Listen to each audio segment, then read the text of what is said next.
વડોદર ગામમાં અત્યારે 10 વાગ્યાની ટ્રેન આવે છે. સોમનાથ ભાવનગર ટ્રેન છે અને એ ટ્રેનમાં શું છે કે જો પેસેન્જરને કેમ ચડવા ઉતરવામાં તકલીફ પડે છે એનો આપણે વિડીયો બનાવી રહ્યા છીએ.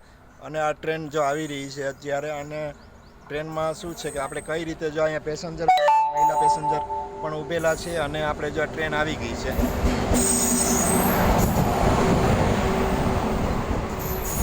ટ્રેન આવી ગઈ છે અને આ ટ્રેનમાં જો કેટલું પ્લેટફોર્મ ઊંચું જ દેખાય. જો તમે અહીંથી કેટલું આમાં મહિલા કેમ ચડી શકે એના માટે આપણે જે ટ્રેન ચાલુ છે અને આ ટ્રેનમાં જો અત્યારે ઊભી રહી છે, સ્ટોપ છે ભાવનગરનો, સોમનાથનો.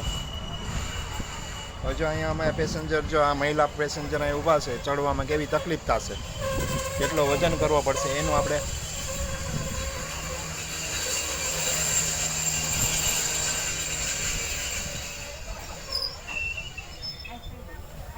ચલો તમારે ચડવાનું છે ને, હાલો ચડો જી. જો અહીંયા આપણે મહિલા છે કઈ રીતે ચડી શકે ભાઈ, જો ઉતરવામાં કેવી તકલીફ પડે છે. જો આ વિડીયો અહીંયા આ લોકો જો કઈ રીતે ઉતરી રહ્યા છે. જો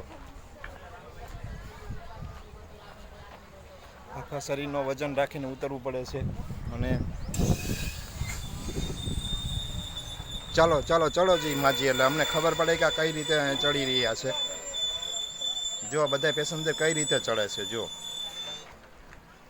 જે નાના છોકરા હોય તો ચડી જશે, પણ જો આ બેનને કેટલી તકલીફ થશે ચડવામાં. જો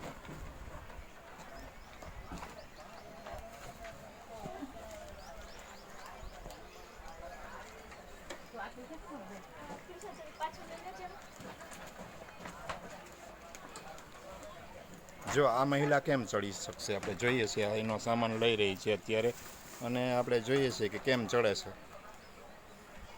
માથા બરાબર પ્લેટફોર્મ નીચું છે. જો હવે જે કેટલું ચડવામાં તકલીફ પડશે ને. જો અને વધારે વજન હોય તો જરાય પણ ચડી ન શકે. જો એ માંડ ચડી શકે તો આ ટિકિટ બુકિંગને હિસાબે આ ટ્રેન ખડી રહી છે, અને આટલી સમયમાં તો એ ટ્રેન ઉપડી ગઈ હોય છે. એટલે આ ટ્રેનમાં આટલી વાર લાગી રહી છે. જો ટ્રેન ઉપડી ગઈ છે અત્યારે, ખાલી 30 સેકન્ડમાં એ મહિલા કેમ ચડી શકે, એનો માલ સામાન ચડાવવામાં ટાઈમ લાગી જાય, કારણ કે દૂર ઊંચું પ્લેટફોર્મ હોય એટલે ચડાવવામાં તકલીફ પડે છે. અને જ્યાં અત્યારે ટ્રેન ભાવનગર જઈ રહી છે અને સોમનાથ જઈ રહી છે, જો આ ટ્રેન જઈ રહી છે અને જો કેટલું ઊંચું પ્લેટફોર્મ છે તમને દેખાય છે. જો એટલે અમારો વિડીયો ગમ્યો હોય તો લાઈક, કોમેન્ટ, શેર કરજો, અને આ આપણે ગ્રામજનોને આ વિડીયોની નોંધ લેવી. આવજો મિત્રો.